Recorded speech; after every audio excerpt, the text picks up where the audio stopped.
адам, қараңыздар, оның бұйрығын істе деген талабын істеу былай тұрсын. Енді қараңыздар, тіпті төсекте жатып төсекке шақырса, тұра тұрш деп ол бас тартса дейді. Кеше ғана болды ғой, не болды соншама? Өлдің ба десе мысалы, болады ғой.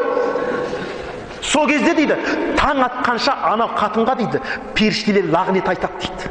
Ол жаңағы ер адам шақуатын басу үшін ғана шақырған кезде бастарсы. Ал енді тамақ істе, үйді жина, ағайынды шақыр, анамен мәмілені түзес деген бұйрықтарды орындамағанда сен ойлап көр оның жазасын.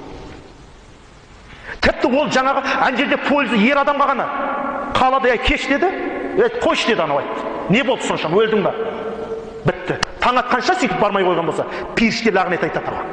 Ал енді оның басқа уақыттағы бұйрықтарын орындамай қою деген сөз, оның ауыр күнәсі.